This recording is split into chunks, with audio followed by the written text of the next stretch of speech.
On va faire la solution de l'exercice 1 sur la première fiche de maths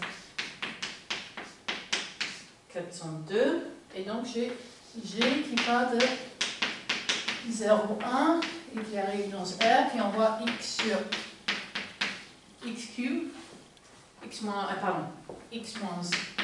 X cube, et on va regarder, ça va l'infimum et le suprême, donc on va commencer par l'étude de la fonction.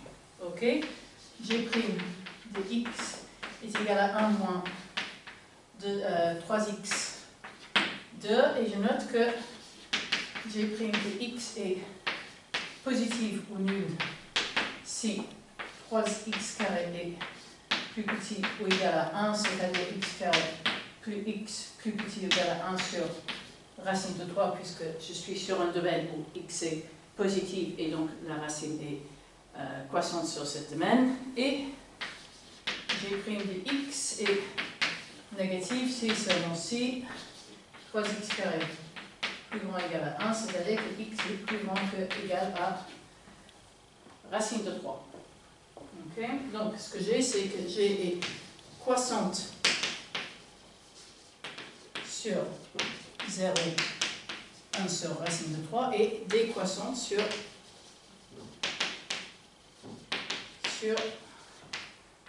1 sur racine de 3. 1. Donc là, je fais une table de variation GG qui monte de 0 jusqu'à racine de 3 et puis redescend vers 0. Donc, pour toute x dans 0, 1, j'ai que g de x est plus petit ou égal à g de 1 sur racine de 3, ce qui après calcul me donne 2 sur 3 racine 3. Et par ailleurs, donc, j'ai que le sup sur 0, 1 de g est plus petit ou égal à 2 sur 3 racine 3, qui est donc un majorant. Et par ailleurs, comme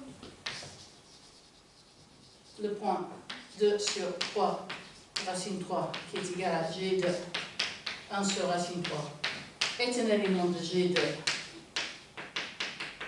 0, 1, donc c'est un majorant qui est continu dans l'ensemble, donc c'est le supprimant.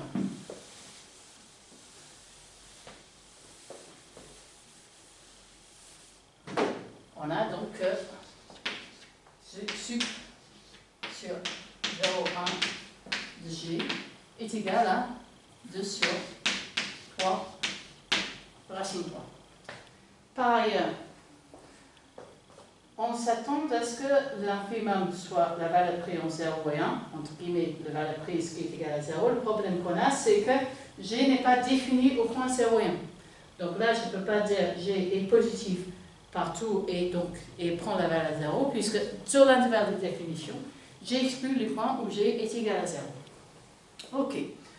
Donc, pour l'infimum, je note d'abord que pour tout x dans 0, 1, j'ai que x carré est entre 1 et 0, et donc x cube est plus petit que égal à x.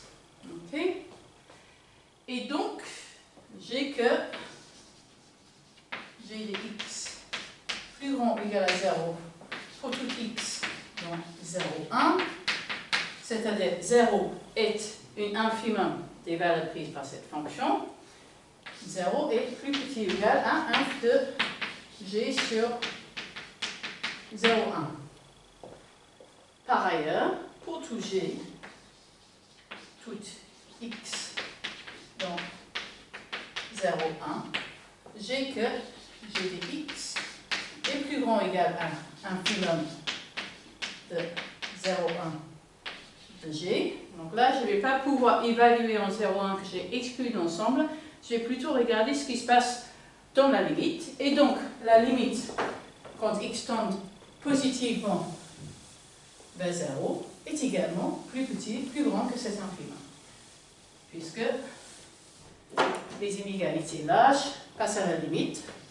Donc, limite quand x tend vers 0 positivement, donc c'est un domaine où g de x est bien défini, g de x plus grand que l'infimum sur 0,1 de g, sauf que cette limite est égale à 0.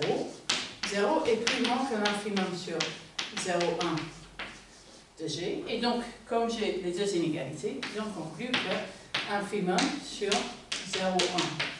de g est égal à 0.